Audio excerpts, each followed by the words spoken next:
Ah, Cheleka, Jemidor TV, Jemidor TV, ce n'est qu'un débit. Ce n'est qu'un débit.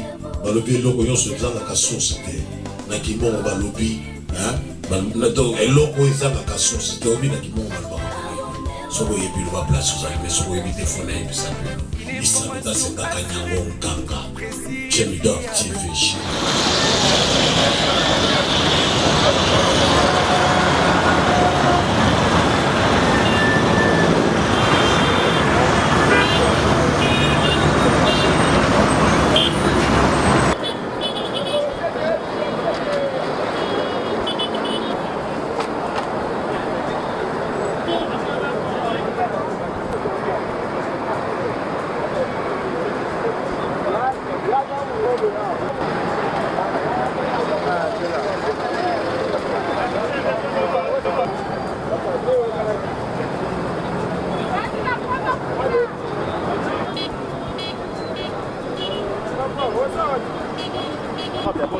Bonjour.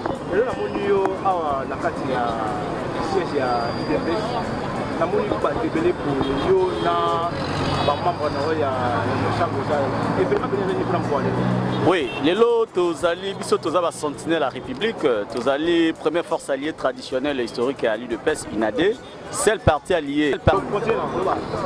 Oui. Biso, tous allés première force alliée traditionnelle et historique à l'île de Pes. Pourquoi? Parce que tous allés celle partie alliée et Sopa Makila pour l'alternance. Il y a Morosi Mukendia Koufa, Thérèse Kapangala Koufa, Hussein Ngando Koufa, Benjamin Mundile Badibanga Koufa qui la marche à celle le 21 janvier 2018. Et puis tous allés celle partie alliée au l'île de Pes a trouvé crédible en 2018 pour nous confier liste à candidats, pas battre campagne à Bango. Si 28 candidats ont réussi à passer 10 députés. Donc nous sommes un parti vraiment historique, un allié traditionnel et historique. Bambate Toala qui moko y a rassemblement sous Papa Etienne Tshisekedi du Amoulumba y a RS mémoire. Alors toye awa parce que base population aye ko ebisa mokonzi mboka lobi kende tina suka. Donc tozali ko soutenir la consultation au mokonzi abandi yango pour na couper sabiso kimia na est. C'est-à-dire manifestation à l'élo. Activité à l'élo ezali ko démontrer, n'est-ce pas, expression populaire sur le soutien aux actions du chef de l'État. Tolobi mokonzi kende na consultation tina suka. Ezala ange autilo la ya lobi kata. Ezala sango pasteur nganga soki ya kisi to ya nini aye. O kata makambo wana. Non. Akata yango te akene nango tina suka parce que peuple ozela mingi. To na ba base na biso na Nord Kivu, Sud Kivu partout. Bazali ko benga balobi biso wa elikia moko tikali kaka consultation. C'est-à-dire consultation et ko sala en sorte que ba kodeko bakanga bisaka. Résultat discours mokonzi mboka ko sala na faire consultation et ça en sorte que balobi biso ba ADFT. Alors mutu nyoso akoya lelo na likanisi ya koloba keno mokonzi mboka kata nanu o changer nanu présentation et affaire ango et longa consultation na ndenge yo simbeli o ndenge kaniseli ko maneti dialogue o ikozala ya partage ya gâteau ba bakina na kozwa nini o wanande tulingi yango te pamba te pasi ya bande ko na biso ko continuer de plus en plus pamba te tout le pays ezali concerné nango. Alors toyebi ke mokonzi mboka koyoka yazali alobi que le salut du peuple c'est la loi suprême. Nous avons vraiment convaincu que à comprendre le lac à la population, c'est-à-dire accord FCC cash, Jean-Marc Kaboun, président il y a eu de Pes Alobaki, et Zali déjà il y a triste mémoire. Et c'est le cas, Tobo Sanyango. Moutumoko ya tena likanisa Alobaki non, ba corriger un accord wana, oba meka kolongo la blom susu, toye bayango toye bangonte, contenir za la malamu za la mabe, tolobi ça déjà n'a passé pas maté et démontrer biso ba limite. 2 ans passés, le peuple ne sent absolument rien. Alors, en tant que sentinelle à peuple, nous allons accompagner la population, de lobby, il faut un nouvel ordre politique en place. Nous sommes convaincus que mokonzi mboka koloba et puis maloba nae bientôt là ikozala na suka ya ba consultation kozala kwa mundo ki munene oye ko boma ba dongolo miso pe ko boma ba ennemi ya peuple, c'est-à-dire peuple a enfin tozui oyo tozela ki pambate alternance ezalaki acquise au prix du sort. Oyo ezali message toye ko mema yango. Tolobi que alternance motu alternance ezali makila. Yemo président république ezali le fruit de l'alternance. Abatela cette façon qu'on honorer mémoire ya Benjamin Badibanga, qu'on honorer aussi Mukendi, qu'on honorer mémoire ya ndeko na biso Thérèse Kapanga na ba misusu ba martyrs ya démocratie de pesa bungisi des centaines et des centaines ezali corrompre na ancien pouvoir corrompre na bandeko bauti bazali fruit ya afidèle parce que bango ba na façon na bango ba yebi mingi kaka la égocentrie moi d'abord alors que biso président Zali fruit à peuple d'abord. Voilà Maton Diming. Merci beaucoup.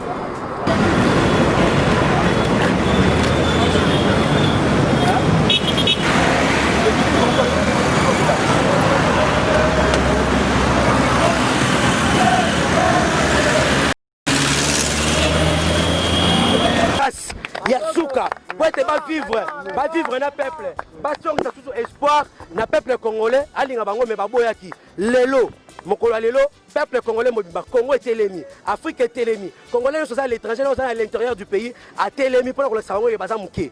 Pébaye va bien que président Félix Tshisekedi a pour la dédoubler. Que Félix Tshisekedi n'a jamais reçu des accords. Quel accord? L'accord entre les lobas, vous la vidéo. Kabila a consacré ma professeur à FCC. Kabila a consacré professeur à FCC que pas un accord. Accord mon corps et ça. Président Félix a dit bien. Il n'est plus temps des accords et qui coucou. Mais il est temps de vrais accords. L'accord signé avec la population. L'accord qui nous a promis les jours et la prestation serment naïe. L'accord social. Mais sans Martin Fayoulou, sans Mozito, vous pensez que ces consultations vont réussir? Bon, et d'ailleurs, leurs partis politiques n'ont pas assez de députés. Cette union sacrée, c'est pour former une majorité parlementaire derrière le président de la République. Fayoulou, dans son parti, il n'y a pas un député. Mais vous commencez à débaucher au sein du FCC. On n'a pas débauché. Le chef de l'État a appelé publiquement à la face du monde, à la télévision, à la radio, que tout celui qui veulent travailler pour l'intérêt général de la population, qu'ils viennent avec nous, de façon à ce qu'on puisse l'union sacrée. Ce n'est pas des débauchage. Kabila faisait des débauchages en coulisses. Mais vous ne craignez pas un coup d'état militaire parce qu'il a aussi risqué de prendre le pouvoir. C'est-à-dire béton armé. Ça n'a pas fait une révélation. Président le 23/10/2020. Tu as dit pourquoi le barango? Pour que tu comprennes. Même attends. Prière au salaire, il y a dédié RDC, le 23 juin. On n'a pas fait notre révélation. Présent à Sala Aloba le 23. Sur aujourd'hui, 2 plus 3, il peut combien? Et 2 plus 5, 2 plus 3, il peut 5. À quand président? Aloba qui a 10e mois. Sur aujourd'hui, 1 plus 0, il peut combien? 1 on a 5, il peut combien? 6 on a président va combien de minutes? Est-ce que le moment où il va l'habiter? Insulité. Si tu as trouvé déjà 6, tu as créé la 2020. L'anda calcule bien. Tu as joué la 2020. Tu as joué 2, plus 0, plus 2, plus 0. Et puis tu as combien de 4. Soit tu as joué 4, tu as 5, 6, à l'évolution, pas combien? Si on a 10, tu as joué 10e mois. Tu as joué 1 plus 0, pas combien? Union sacrée. Tu n'as pas vu l'euro. Fatima na maëlle toujours. Il y a un déjà passé. Attends le lot. Ceux qui vont salir le plan à Bango, Bakenda qui est Samaramuna, Nanini Kuna Angola, qui est Fachanga Bunisangola, sur Bunisangola, pas comme tu présentes Angola. Donc, il y a aussi un Maramuna qui est sur Bunisangola.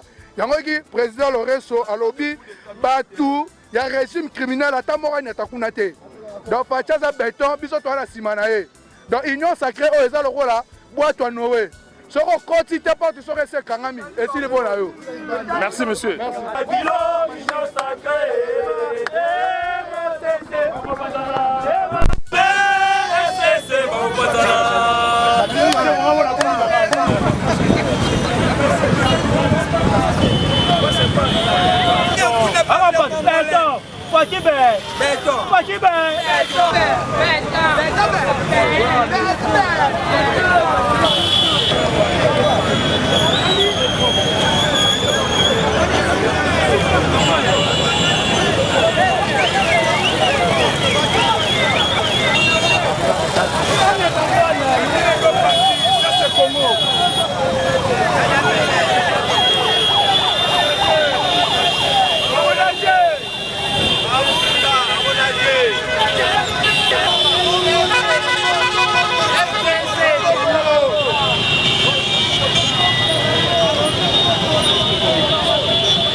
bloqué Mboka. Il y a un peuple qui a décidé qu'il y a une initiative de consultation pour Mboka qui est liboso.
Moibi Michel, Nalanda yo.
Michel, Nazoya.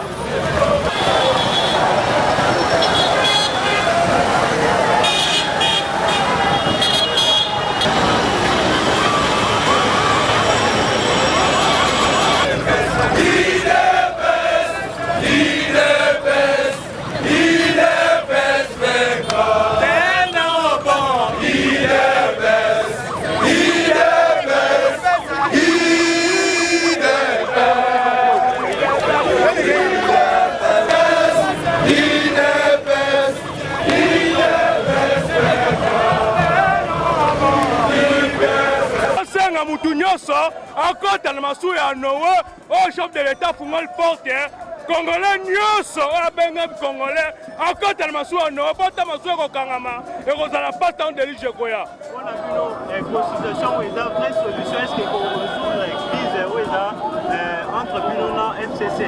En tout cas, pour la biso consultation ezali crise européenne sa solution totale na Congolais pour les garants de la nation, chef de l'État, commandant suprême et de la poste nationale, ba décision quoi ça et quoi adhérer par Congolais nyonso na kati. OK. Congo Mobimba. Biso batu na biso tozali batu il y a le changement en marche. OK. Nous avons tambola. Pour soutenir l'action il y a chef de l'État. Alors, il y a un koloba entre les partis. Oyo biso tozali na kati wana. Na kati il y a changement en marche. Tozali na président John Baya. John. Oyo azali ko kamba nani MRGCO. Donc ngai boko nazali na CNSP. Donc on sommes dans comité national de salut public. Bandeko mingi basali awa. Ba président ebele bazana sima na biso kuna. Donc on dit que lingomba moko ya munene oyo toza ko soutenir vraiment l'action ya chef de l'État. Merci beaucoup. La lingi soki na pesa président azala makambo. Président balobi binono sur les changements en marche boye ko soutenir chef de l'État na marche oyo malobano nini. Oui, malobana biso ezali ko interpeller opinion publique nationale et internationale. Pour l'excellence, la consultation a convoqué et ça a marqué fin. Il y a souffrance, il y a peuple congolais, donc démarrage d'un Congo nouveau. Il y a Tobimbi Libanda, on a Kolakisa, Baimboka, Tozali Sima, Tata Mokonzi Félix, Antoine Tshisekedi Tshilombo. Voilà. Merci beaucoup.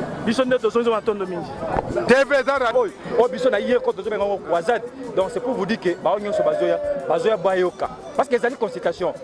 Mokonjamboka Yoka Bavi na Bango. Tango Zoka Bavi na Bango. Après, on se prononcer. Ceux qui ont joué dans ma canisse à Mabé, il n'y a pas que la population est détectée au Rocha Libanda. Et ça, bon, madame. Si le peuple congolais, est-ce que vous pouvez espérer comment un changement ici à consultation pour tout le monde va promettre bien dans Mboka Nabiso? Baye Bake, Bakutani na Mokonzi Yamboka, Oyo Bakata Mutolu na Bakunda na Congo. Donc, à cause de ça, ça prouve que la population a la Kenya, la population a vivre bien. Boye Bake Simanango, Tokozo Oyo. Union nationale, ezali union diabolique, ou ezali union sacrée.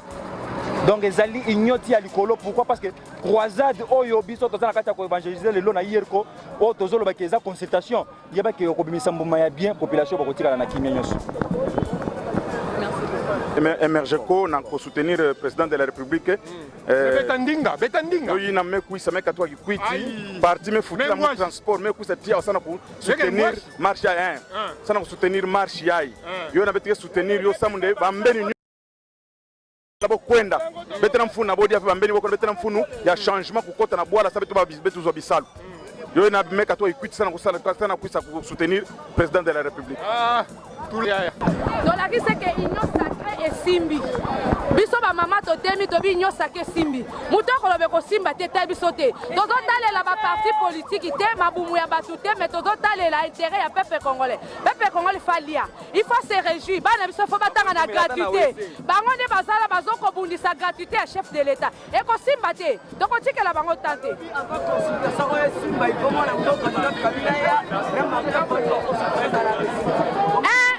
Bazaba congolais te, baba étranger. On doit ça les consultations ba peuple congolais. Baya te le bébé sur le côté baba étranger.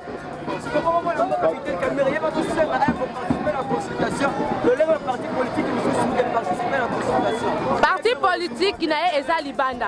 Azana ba membre, azana ba cadre na parti politique ne baya. Tolobi justice, au moins na latini. Na latini justice. Justice de ça la musala nango. Donc c'est justice de ça la musala, tozo soutenir chef de l'État.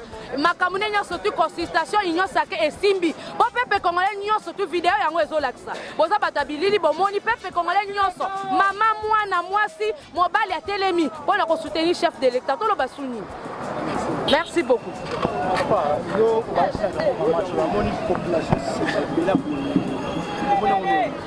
Donc, il est que le peuple congolais va comme éveillé, massivement, plus de 3 millions de populations va soutenir la consultation à chef de l'État. Parce que la consultation, il y a comme na changement à 80%.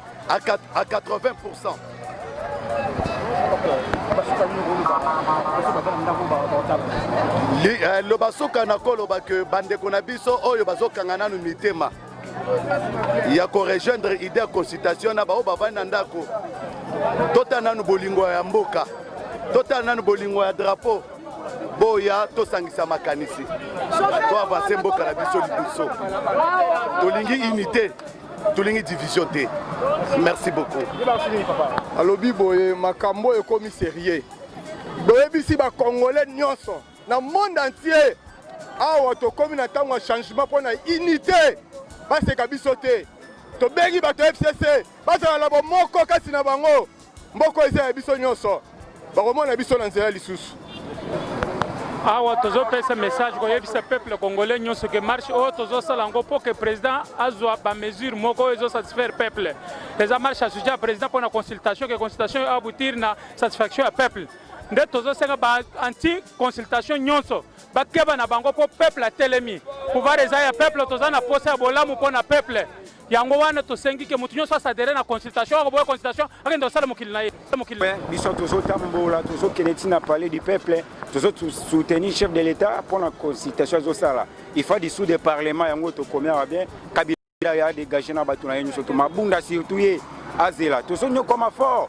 bango bavandi wana bazosala mpo na intérêt peuple congolais te oke bazosala mpo na intérêt na bango lelo lokwa baba démocratie eza pouvoir ya peuple par le peuple pour le peuple donc tozwi mpena décision lelo il faut coalition na biso na bango esila bango il faut bakende totikala biso yebi tozoki babachik na CNTO tozoyeba président tokoli na biso bateo ndenge batayaka yango mpo na ye lelo avantage wana ezongeli chef de l'état bakomi komona yango mabe eza mabe te biso peuple congolais tolobi boye chef de l'état soki akoviole constitution mpo na bolamu na biso peuple aviole yango kala toyebaka basenia balai kofutama 80 000 125 000 ndeko kabila atikaka bango na yango lelo asena azozwa 350 000 effort nini chef de l'état asalaki pour ke basena bakoma na 350 000 parti nini ya mabele ya congo batekaki pour que sena akoma na 350 000 lelo yo enseignement gratuit kabila respectaka constitution article wana arespectaka yango te lelo chef de l'état so respecte yango ezali bonheur mpona bapeuple congolais to bonheur te ezali bonheur mpona biso yango tolobi boye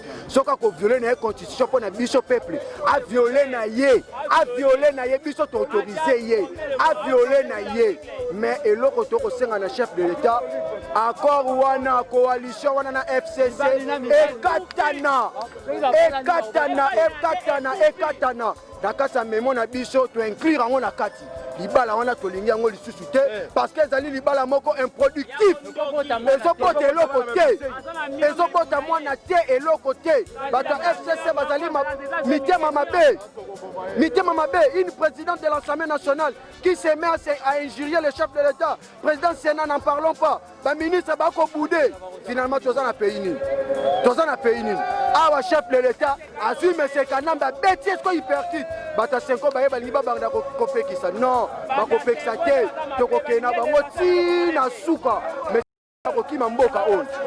Ok, bonjour président na sepel makasi na ono intervenir tozali le seul pays où badefara lipa na ntango tofutaka na poko c'est comme seconde na kati ya mboka na biso tala population ebele na 18 ans kabila tikeli biso nini apa koboma na makila lelo mwana mboka Félix Antoine azwi pouvoir lelo bozola bi système ete bobomi bototi mboka ezosala passe ezodécourager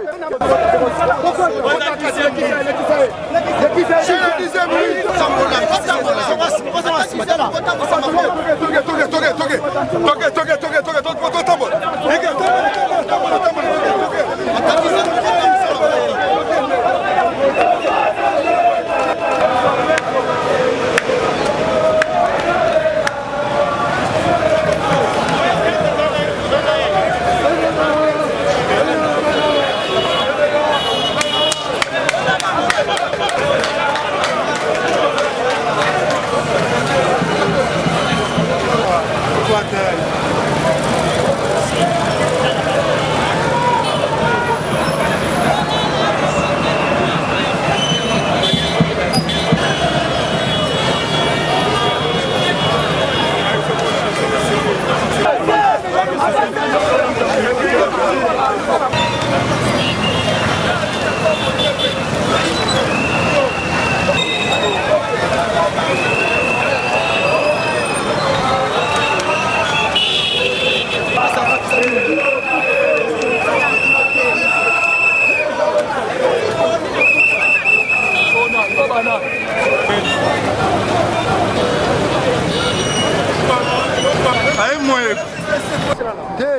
mission les aboyés. Là, c'est l'image aux Zawa. Et là, ce que peuvent les Congolais, en ligne Fachi. Parce que tu as besoin, le président a marché bien. Ah, puis c'est le gouvernement, c'est parce qu'il est fait, tu as aussi gagné. Tu ne peux pas Congolais. Tu dis Nassani. Si tu as fait pour un changement, c'est le président de la République. Quand tu as sali, tu as fait un yango. On est sur le papa, parce que c'est garant de la nation à Boris Mamoutou. Donc, c'est la prochaine occasion. Et ma caméra, c'est marché bien. Merci beaucoup, président de la République, Constitution nationale. Important c'est ça wana oh failli no kabila royauté fanda do poste na yoté dozo marcher pour soutenir chef de l'État dans l'action président Sali au moni ba ke ba retraite c'est pour dire que biso toi si na ta ba discours mingité toi to mettre à 3 minutes ba de toi kolongwa tenir au kufa c'est ça le problème c'est wana merci beaucoup maramo vraiment nous te liga que ça landé ça les merci félicitations à chef de l'État Lama Kabila, Akende Bilanga, Félix.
Ça va.